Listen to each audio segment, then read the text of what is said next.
What is going on, everybody? Welcome back. MTG here with another episode. If you're new to the channel, hi there.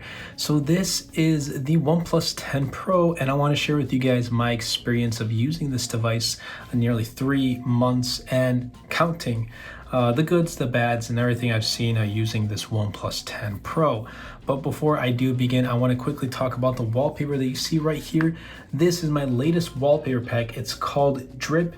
I'll be leaving a link description down below. You get 6 amazing different colors to this wallpaper pack.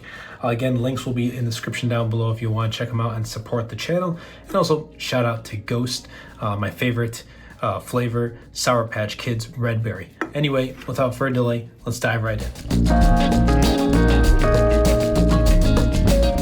So starting off with design, the OnePlus 10 Pro comes with this matte frosted glass that does support wireless and reverse wireless charging. This is really resistant to fingerprints, which is a huge plus for me. I don't really like cleaning it too often. So I like that they brought this matte frosted glass to the back. Now, its name is called Volcanic Black, and it makes sense as to why it's called Volcanic Black. Now, this does fit very snug in the hand, and it's not too wide. It's not as wide as this S22 Ultra right over here, which is actually connected to my ESR wallet. It's not as wide as that, so that's a huge plus right there. Now, the camera system design is kind of like it's a familiar setup to the Galaxy S21, something that we saw last year. And these kind of look like, this looks like an oven, or not an oven, this looks like a stove. This looks like a stove. Just look at that. Look at that stove. Anyway, it's covered in ceramic, but it does collect fingerprints and dust. There is a bunch of branding right here. The Hasselblad, the P2D 50T. I mean, I've already gotten past that, whatever it is. But when we go over to the front, this display is 6.7-inch Quad HD, 120-inch second gen LTPO display, which means the phone can adjust itself from 1 Hz to 120 Hz, which is a huge plus. I'll dive a little bit more of that when I'm talking about performance. Another thing that I like about the OnePlus 10 Pro is the mute switch button, the mute slider, the alert slider, that's what they call it. It took me 3 tries to find it. The mute switch, the mute alert slider, there we go. And I wish kind of every Android phone had this. You can, physically switch from silent to vibrate to ring. But unfortunately they don't. And I believe OnePlus is actually, keeping this button, this alert slider, exclusive to like their higher end models, which is also kind of a downgrade if you ask me, just keeping it exclusive to their Pro lineup. That's what I loved about OnePlus, because my OnePlus 7 Pro, which was one of my favorite phones of all time, also had this alert slider. Huge plus. So OnePlus, if you're ever out there, come across this video, just bring back alert slider to all of your devices. And for other companies, take note of this alert slider. It comes in really handy. But overall design, it's been pretty good. Performance on OnePlus for me has never been an issue, really. I'm a user of the OnePlus 7 Pro. I mean, I used it for about 2.5 years, so I haven't had any issues with the OnePlus 7 Pro, and this doesn't disappoint either. This comes with the Snapdragon 8 Gen 1 chipset. Qualcomm has recently also announced, at the time it's recording, the Snapdragon 8 Plus Gen 1, but it's really slight improvements, nothing to worry about. But chipsets have gotten so good that you won't notice any issues in day-to-day performance, as well as heavy usage from like their previous models, like the OnePlus 9 Pro or even the OnePlus 8 Pro. Now this model, mine has 8 gigs of RAM, 128 gigs of storage. 8 gigs of RAM, it's not too much of an issue, but I kind of wonder why smartphone manufacturers are decreasing the amount of RAM they put into their phones of the base model. I mean, Pros or Ultras have 8 gigs of RAM.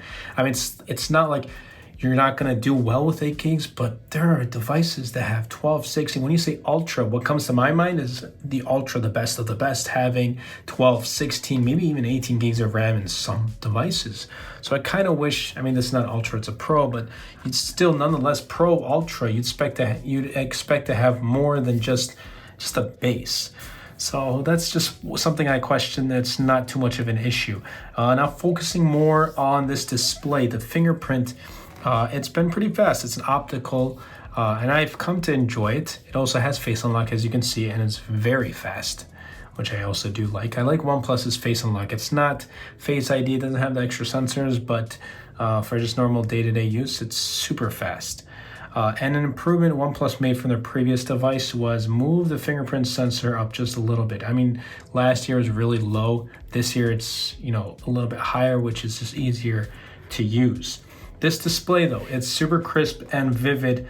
I love watching videos. I spend an ample amount of time on my smartphone, on my daily device, watching videos, playing Call of Duty. This had no issues whatsoever. I have a bunch of people on YouTube that I'm subscribed to, and for me to catch up, I want to watch their videos in the best mobile way possible, because I'm usually watching my YouTube videos on my smartphone, and it's been absolutely great watching YouTube videos on this. It does have a slight curve, this display, but it's nothing too drastic like its previous models. The OnePlus 7 Pro had a more drastic curve to it, which I wasn't a huge fan of.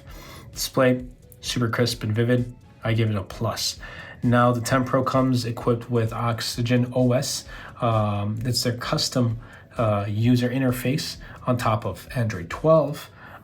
There's a bunch of nice quirks and features, but it's begun to lose its stock Android feel, and that's what I used to love about Oxygen OS. It was kind of like stock Android, but with just a couple extra. I mean, even looking at these icons, there's no more of that stock Android look and feel, which I really was a huge fan of. It's not bad, but it's definitely a little bit more reminiscent of Oppo. That's because they've been working more closely together. But I hope OnePlus kind of sees it and reverts back to their older days and kind of being that tech enthusiast, or the device that catches our eye by bringing back that stock Android look and feel. Now there are a bunch of cool features here and there, but look, I'm gonna be honest with you, I don't use those types of things. Like when you watch a video in resolution lower than 720p, OnePlus automatically enhances the video quality by up to 4 times, which they call super video resolution. That sounds cool, but in reality, I didn't use it. I already watch my videos on YouTube in 1080p anyway. I never use these types of they're cool, but I just never use them.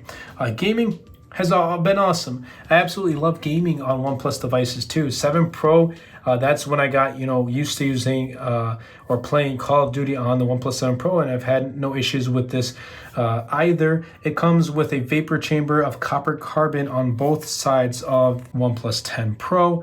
So it's been really good playing Call of Duty, and if you want to play Genshin Impact or PUBG Mobile, you won't have any issues. So performance, OnePlus, it's still doing a great job. So 3 months later, using the camera on the OnePlus 10 Pro, here it is. I mean, first of all, I already said in the beginning of the video, this looks like a stove. But putting that aside, it comes with a good setup, a wide and ultra wide and a telephoto lens. They're all capable of shooting in full 10-bit color. There's the 150-degree field of view that lets you take photos that are 4 times wider than those captured with its 120-degree ultra-wide camera. And if you go here more, there's long exposure, movie mode, dual view, 150, and it gives that fisheye mode, that replicates the look of a traditional fisheye lens. These are just some extra features that I personally have not used. The main 48 megapixel camera really performs well in daylight, good resolution as well as dynamic range. There is a pro mode, like you saw right there. If we go to more right here, pro mode, and it's working with Hasselblad. So there is this pro mode that if you want to use, it's there. You can change anything from the ISO to the EV to the white balance, whatever it is. You can record in 4K at up to 120 frames per second, 8K at up to 24, and it has dual view of video looking right here as well, and a 32 megapixel selfie camera. And look, as you can see from the sample photos, they're good, but I'm just gonna be completely honest. I don't use these features. I'm not that type of person. Just in general use, if I need to take a picture, archive it, or use it for for a memory, whatever it is, it does a good job. But it's just something that I'm not really looking for in a smartphone. I'm not too nitpicky with the cameras when it comes to their performance on a smartphone, as long as it has just good decent photos, and from the samples they're pretty good. It gets the job done. Obviously I can nitpick when I compare to like a iPhone or a Samsung Galaxy S22 Ultra, and I would prefer those photos over the OnePlus 10 Pro. But you're still getting an overall good experience with a bunch of features that if you're looking to create, make content on Instagram Reels or make, YouTube videos, I think this is a great phone to start off with. All right, battery life on the OnePlus 10 Pro. So this 5,000 dual cell milliamp hour battery, which is kind of the norm now in 2022, looking at the Samsung Galaxy S22 Ultra. This also does have a 5,000 milliamp hour battery. I think that's the norm of this year. And also peep the drip wallpaper right there. Now, the one thing I love about this is its battery charging speeds. So this, as well in the US at least, let me put that out there, comes with a 65 watt Super VOO charger, which is Oppo's name for their charging tech. And you can essentially, this phone charge up to 50% in about 50 minutes, 0 to 100 in 34. It's awesome. It truly is really good. It's a game changer for me. I don't charge this phone at nights anymore.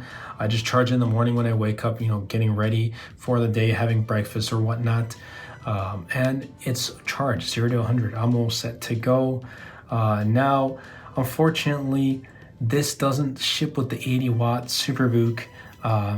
That ships in other countries. It doesn't ship in the US because the 80 watt Super VOOC does not support the 110 or 120 volt AC power, which is the typical standard for the power outlets here in the US or in North America in general. But it's just been a good thing to not worrying about charging my phone at night. It also has wireless charging, reverse wireless charging, which is a huge plus. And I've been getting around 5 hours of screen on time. My day starts around 7 to at the very latest 8 a.m. And it's been average. I mean, it's not the greatest, not the best battery life of a smartphone that I've used. But technically I do have to charge it after like 5-6 p.m. But I'm just really glad that it has a 65 watt charging, that I don't need to worry about, oh no, my phone's, it charges low, I have to wait for it to charge. No, there's no issue like that. Plugging in for 15 minutes, I'm literally all set to go for the rest of the night. So if battery is a big component for you when picking up a smartphone, you don't need to worry about battery life on this device because of its fairly large 5,000 milliamp hour battery, as well as its really fast charging speeds. Now, let's talk about the price. And the OnePlus 10 Pro is actually cheaper than its predecessor, especially here in the US. So this model, the 8 gigs of RAM and 120 gigs of storage, is $899. And the model with 12 gigs of RAM and 256 gigs of storage that OnePlus actually recently announced, for availability here in North America is $969. And that's a pretty good, that's still cheaper. Look, that's still cheaper. The OnePlus 9 Pro at that configuration was $1069. So it's good that it's cheaper than its predecessor. And if you compare it to the 9 Pro at that price with the 10 Pro, there's not really, you're not losing anything. OnePlus didn't come back on anything to reduce the cost. So you don't need to worry about that. But for that price, I think you're getting a pretty good package for $899 for $969. You're getting really the standard of 2022. Good cameras, a very good display, a fast fingerprint sensor as well as face unlock, the alert slider, really good charging speeds. I mean, it's a good device, especially for the price. I mean, there are obviously other phones to recommend, but if OnePlus is on your list, then I think you're good to go. My final thoughts about the OnePlus 10 Pro. Overall, it's a good device. However, it's just not going to be my daily. It's just not going to be my daily. After using so many and reviewing so many phones throughout the past actually year and a half as the channel continues to grow, and recently we passed 20,000 subscribers. So huge thanks to each and every one of you who subscribed, who continue to support the channel. It really does mean a lot. I've become accustomed to some other standards. The Samsung S21 Ultra is obviously the device I'm going to choose over the OnePlus 10 Pro. Don't get me wrong, it's a great phone. It's just not something that I'm going to be using. But my last OnePlus phone was a 7 Pro. That was an amazing phone. But I kind of wish that stock Android feel. This Oxygen OS has definitely changed, and I'm kind of missing, things of the past, the OnePlus of the past. But battery charging speed is insane. Probably one of the main reasons why I still love OnePlus. This frosted matte finish of the 10 Pro is a great choice, and its color is a great choice too. It barely attracts fingerprints. And for those who are, used to using OnePlus devices, you're not going to have any issue, getting used to this device as well. However, there's one thing, it's got a lot of competition. But I think with great performance, awesome charging speeds, and if they can clean up the software, or at least the look and feel of this, then I would definitely, consider using this device. It's a minimal, clean, and smooth phone, but personal preference, that's up to you. Anyway, that's really been it for this video. I hope you guys did enjoy. If you did, be sure to smash that like button, comment down below, and best of all, share this video because it really does help out the channel a lot and will help push my content out to more people. That's been it for me, and I'll catch you guys in the next episode.